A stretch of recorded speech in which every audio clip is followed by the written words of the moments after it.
So, Wills Trust and Estates, this is your guide for week 1. And you may have already heard this because you're probably in other classes with me, but the guide for these courses, the online scheduled courses, will be provided hopefully, and I say hopefully because I don't have control over a lot of things in the COVID world, so I'll do my best, and my intention is to create it in this format. But it's hopefully going to be provided in video and audio. And I'll post the links to both files, so you'll be able to access those. The guide isn't intended to be a lecture. It's intended to be a supplement of your efforts. So I provided for this course a chapter from Prlgl that you are to read before you listen to this or watch this guide. So if you haven't done that, stop, go back and read that. And then while you're watching this or listening to it, have the slides available that are also provided on Blackboard, and use that as an outline for your notes. And I would take notes. This isn't a course. None of these courses are courses that you can,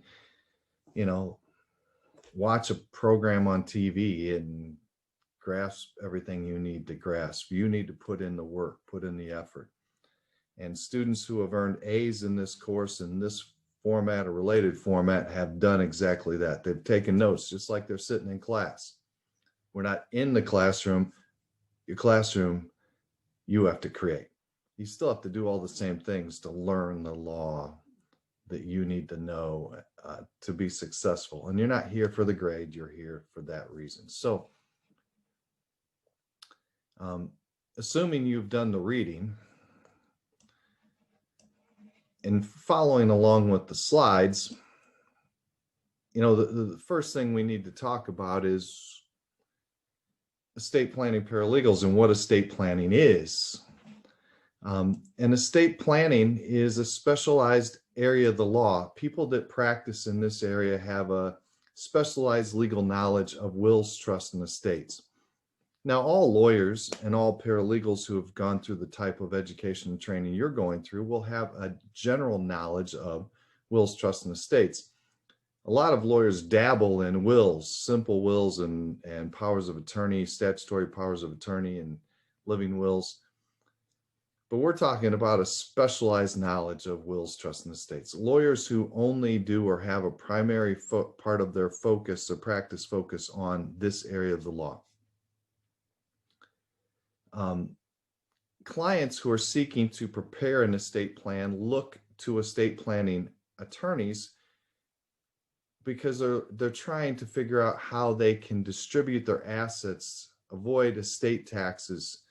It may be how they're going to take care if you have minor children. I don't have that issue anymore, but at some point in my life, I had minor children, and I had a will that stated who I would like to be the guardian for both those children, and then the money that I had available through insurance and other things to care for those children.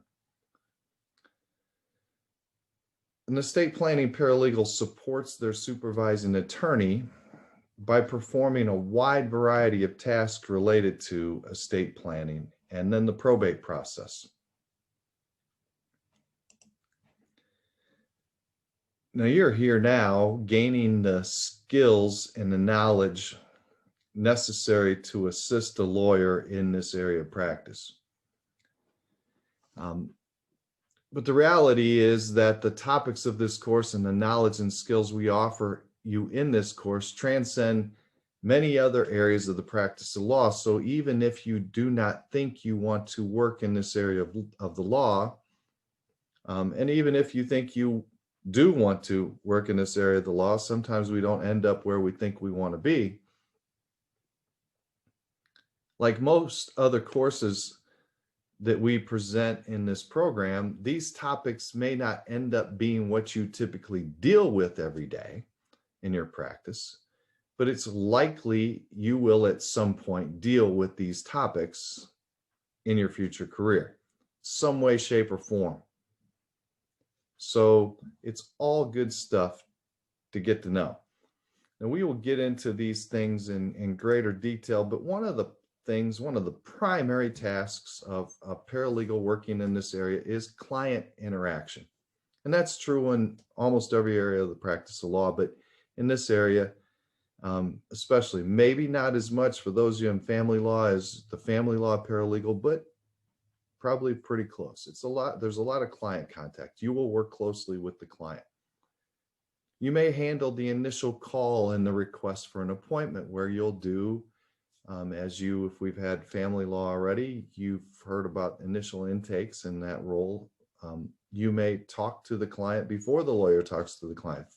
Get a good idea about what the client is looking for, what the client has available as far as information, and then talk to the lawyer about whether the lawyer wants to set a follow-up appointment with the client. And then when you set that follow-up appointment, you may go back and ask that client to bring in certain information, documents. You'll likely sit in on the initial attorney-client meeting, taking detailed notes and providing the lawyer with support as needed. During those initial attorney-client meetings, estate planning paralegals gain an understanding of the client's estate planning goals. What is their goal? How do they want to, hold, maintain, and then distribute their property upon their death? And you'll help learn those goals. During that meeting, you'll have the ability to hear what the lawyer asks, and don't be afraid to, if you need a follow-up question, work that out with the lawyer. Most lawyers are going to want their paralegal to ask follow-up questions to make sure they have all the information they need to serve the client's needs. You'll probably create a list of necessary information and documentation to meet those goals. And then you'll be involved in creating and maintaining the client file and coordinating any of the follow-up tasks and meetings that will occur. A large part of what you will do is work in the asset evaluation and document preparation part of the estate planning representation. Estate planning paralegals are responsible for collecting data regarding a client's assets, such as savings, banking accounts, investments, real estate holdings, insurance policies, anything that may be viewed as property or assets of the client. You'll help evaluate the client's assets, drafting inventories of those assets, categorizing those assets. That's also a common duty. And we're going to talk towards the end of this guide about where we go next after this week, and it's involving a basic understanding of that property. What is that property? How do we categorize it? How do we hold?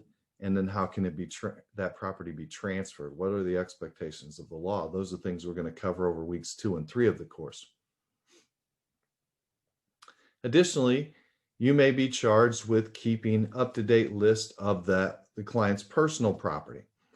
Experienced estate planning paralegals may also be involved in drafting the actual documents, drafting the estate planning documents such as wills, powers of attorney, living wills, any guardianship documents, any trust documents.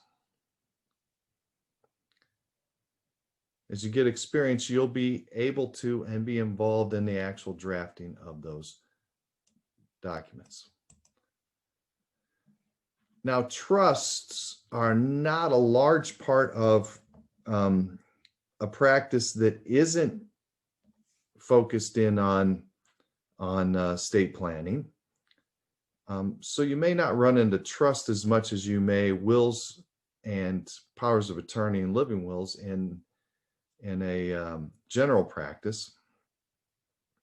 Trust is a little more specialized.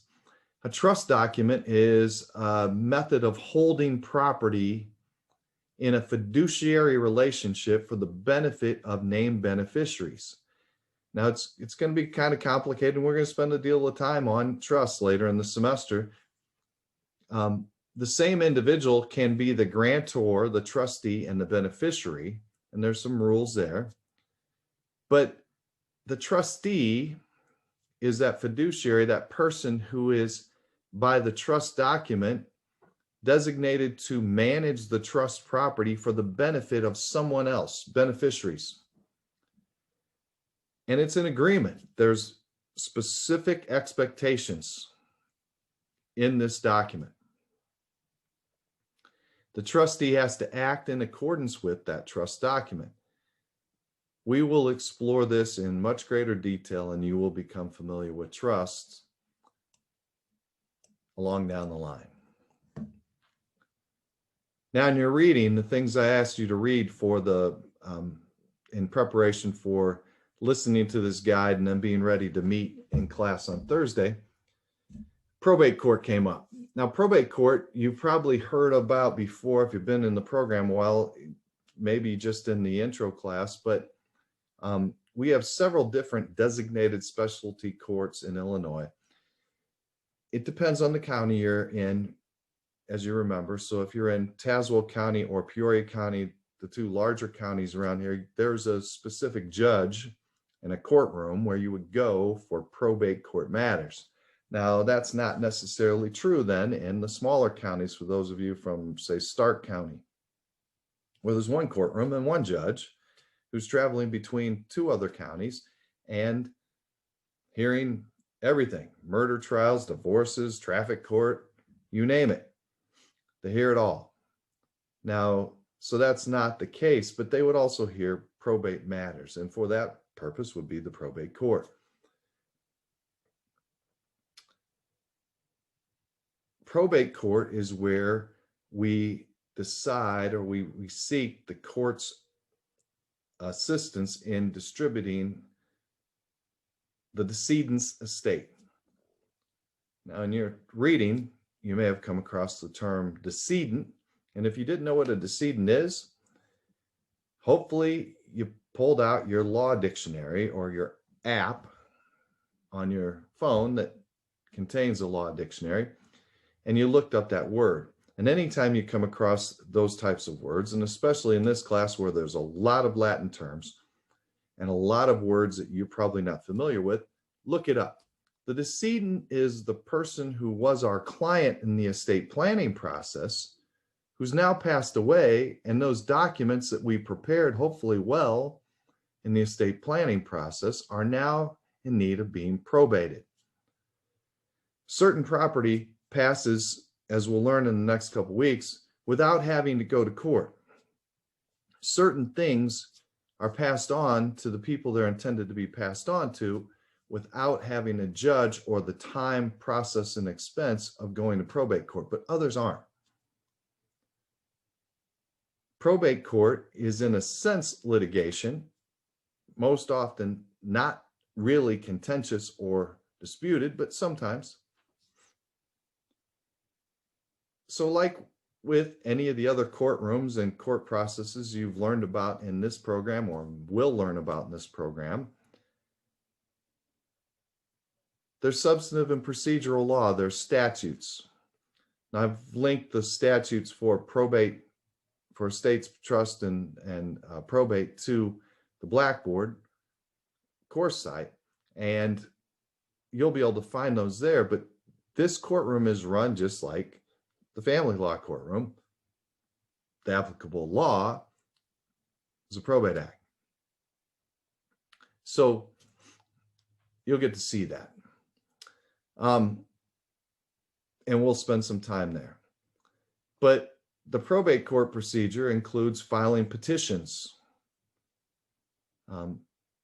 publishing notices to individuals who have an interest in the estate, and submitting documents such as estate inventories and tax forms, and seeking the court's assistance in resolution of or distribution of the estate, hopefully as the decedent had intended or wished according to their will. And you'll be involved in that. Now, in the preceding weeks, the coming weeks, I should say, as I had noted, real properties on deck, personal properties in the hole. Real properties in week 2, Personal properties week 3. You can't advise, plan, or prepare documents for the distribution of property without having a basic understanding of how the law classifies, regulates, and views property and the ownership, transfer, and distribution of that property. Property is classified into 2 main categories: real, land, and anything attached to the land, property that is passed by title and a process. And then personal. Anything that's not real is personal property. We're going to devote a week each to these categories, so you'll have at least a general understanding of both categories. For perspective, your supervising lawyer, and for this class, your supervising lawyer, had many semesters, multiple semesters of courses on property. Not necessarily my favorite courses back in the day, but valuable nonetheless. I actually didn't have a great time in the general property course, but then I had Bob Cradaville, who was the expert in Illinois and drafted most of the documents for Chicago Title Company, as my real estate professor, and it all came together in that class. But I'm going to give you the Cradaville slant and give you the things you need to know in a way you need to know them, and hopefully that helps you out, because we don't have multiple semesters to devote to property. There's some assignments posted on Blackboard. The way this works is, before you come to class on Thursday night on Zoom, you are to have done these things. Done the reading, listened to or read or watched this guide. There's a pre-class assignment each week. The pre-class assignment has to be posted as a PDF file by the start of class. It demonstrates that you did all those things, that you did the reading, that you watched or listened, that you've done some work to own the material, that you come to class prepared to discuss or ask questions of the material, because I won't repeat or have a lecture on Zoom. That's your time to seek clarifications and for me to talk about where we go next. Then there's a follow-up assignment each week after that initial thing, and after that class. Now, sometimes that's going to be finding cases and examples of the things we talk about for that week. Other times in this class, it's going to be you creating documents or things that you can use as writing samples to show that you can do this kind of work. For instance, at some point in the semester, you are going to draft a will for a classmate. You're going to interview that classmate. You're going to draft a simple will for that classmate. And that will, that document, in addition to being something that you're going to submit for a grade, is going to be something that you'll also be able to take to an interview. You'll be able to say, no, I've not drafted a will in a law office, but I did draft one in class. And here's an example of it. It helps show that you've taken some steps and put in the effort and done some work to be competent in this area. So you will do that. That follow-up assignment is due each time the following Monday at noon. So we meet at 6 o'clock on Thursday. You have an opportunity to ask for clarifications on the things that you should have prepared yourself for prior to then. We'll have some discussion. We'll talk about the next assignment. You'll go do that assignment. It's posted by Monday at noon. And then there's always a follow-up. The follow-up being either a peer review or a self-assessment or follow-up discussions. Read what other people posted and then discuss those things. Because, for instance, when cases are the requirement, you'll each post a new case or a different case. And the idea is you read those examples of the cases and comment on those. And by reading those different examples of cases, you get a wider berth of information and an idea about how these things affect the real world clients. So that's how the course will go. And then you'll have that expectation of doing the review by that next Thursday at 6 p.m. Keeping in mind, as you're doing that, finishing up the prior week's work by class time at 6 p.m., you are also responsible for the pre-class work, the reading, watching or listening to the guide, and whatever pre-class assignment I give you for that given week. In the end, we get to the end of the semester, the idea is you're competent, at least have some basic competence to go out and assist a lawyer in this area of the law. And that's why you came here, and that's what I'm here to provide. Stay well. I look forward to seeing you on Thursday nights.